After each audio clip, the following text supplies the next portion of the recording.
Dear students, good morning. Today's our topic is Achilles. एचिलस जो था वो एक यूनानी हीरो था।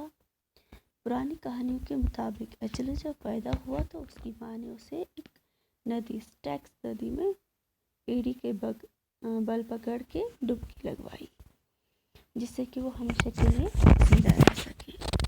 नतीजे के तौर पर उसकी जो एड़ी थी वही उसका एक हिस्सा था जो उस पवित्र पानी से नहीं धुला गया था। कई वर्षों तक कई लड़ाइयाँ लड़ने के बाद वो जिंदा बचा और आखिरकार उसकी एड़ी में तीर लगने की वजह से उसकी मौत हो जाती है। एचिलस की एड़ी के बारे में एक कहावत मशहूर ये भी है कि किसी खतरनाक कमी का होना। ये जो हम कहानी पढ़ेंगे एचिलस, इसमें एक लड़का होता है जिसने अपने पालतू जानवर का नाम एचिलस रखा होता है। उसमें ऐसी क्या खासियत होती है जिसकी वजह से उसने उसका नाम एचिलस डाला, ये कहानी हम पढ़ेंगे और जानेंगे। इसमें जो नैरेटर है वो कहता है कि मैं अपने सफ़र के दौरान ज़्यादातर जिन अजीब और दिलकश किरदारों से मिला उनमें से एक रोज़ बैटल भी था। उसके बारे में एक कहानी जैसी थी, तो जिससे कि नैरेटर जो था उसका बेसब्री से इंतज़ार करने लगा उससे मिलने का। सबसे पहली बार जब उसने रोज़ बैटल को एक सुनसान सड़क पर देखा जो कि एक दूर गांव की ओर जाती थी। उसने जब पहली बार उसे देखा तो उससे पहले उसे उसकी आवाज़ सुन पा रहा था वो, क्योंकि वो रोज़ बैटल जो था वो एक बांसुरी पे धुन बजा रहा था। कभी कभी अचानक वो धुन रुक जाती थी और नाक से कुछ अजीब से लफ्ज़ गुनगुनाने की आवाज़ सुनाई देती थी उसे। उसका जो फेस था वो एक फॉक्स के जैसा था, बड़ी बड़ी आंखें थी उसकी, और उसका जो पहनावा था, उसका जो ड्रेस था वो भी कुछ अलग ही था। इसके सर पे एक टोपी थी जिसमें किनारे में झालर से लगे हुए थे। उसकी कमीज़ जो थी वो भी फटी हुई थी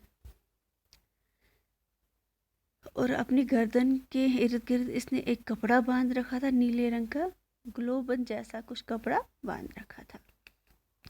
उसके जो कोट के पॉकेट्स थे वो इतने फूले हुए थे कि उनमें जो चीज़ें थी वो ऑलमोस्ट लग रही थी कि गिरने ही वाली है। उसके जो ट्राउज़र्स थे उसमें पैचेस लगे हुए थे और जो उसका ट्राउज़र था नीचे से उसने मोड़ के रखा हुआ था। और अपने बैक पे अपने पीछे उसने बैम्बो केजेस रखे थे जिसमें पिजन्स थे और यंग चिकन्स भी थे। और कुछ कई तरह की बोरियां जैसी उठा रखी थी उसने अपनी बैक पे। एक हाथ में उसने अपनी बांसुरी पकड़ी थी जिसे मुंह पे लगाए हुए थे, और दूसरे हाथ में उसने क्या कुछ कॉटन के कुछ रिम पकड़े हुए थे, जिसके हर एक किनारे पे उसमें एक बादाम की शक्ल का एक गुलाबी भंवरा बंधा हुआ था, जो कि सूरज की रोशनी से सुनहरे रंग के दिखाई दे रहे थे, सुनहरे रंग चमक रहे थे वो सूरज की रोशनी से, जो कि उसके वो भंवरे जो थे वो उसकी टोपी के आसपास उड़ रहे थे।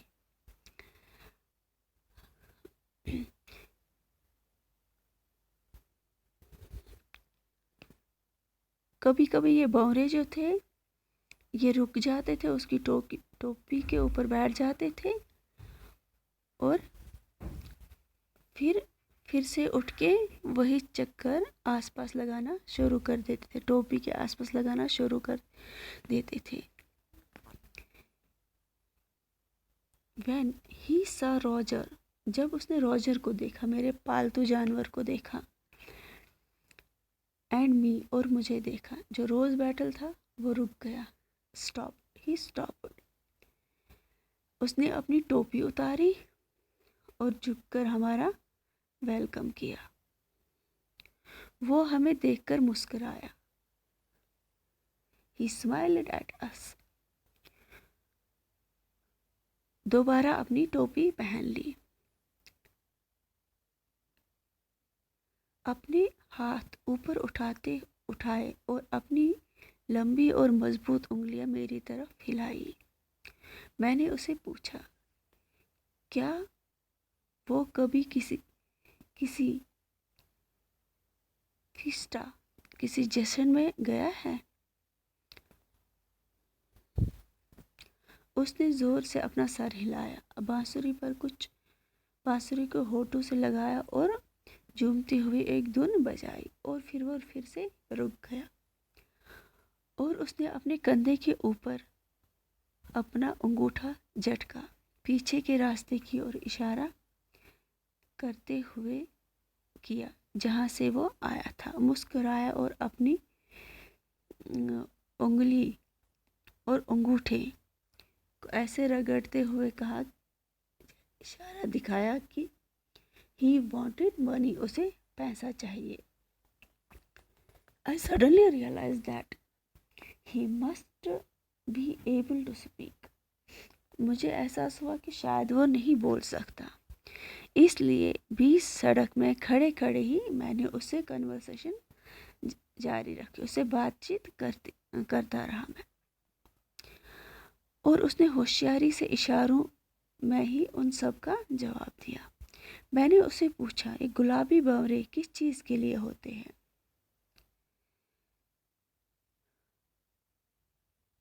उसने थान में से एक, जो उसके हाथ में वो कॉटन के थान थे, वो निकाला जिसमें एक भंवरा लटका हुआ था, और फिर उसे तेजी से अपने सर के गिर्द घुमाने लगा। फौरन ही वो जो भंवरा था वो जैसे जिंदा हो उठा और उसके इर्द गिर्द चक्कर करना शुरू कर दिया। तो आज हम इतना ही पढ़ेंगे। अगला टॉपिक हम इसके आगे वाला कल पढ़ेंगे। तब तक के लिए गुड बाय।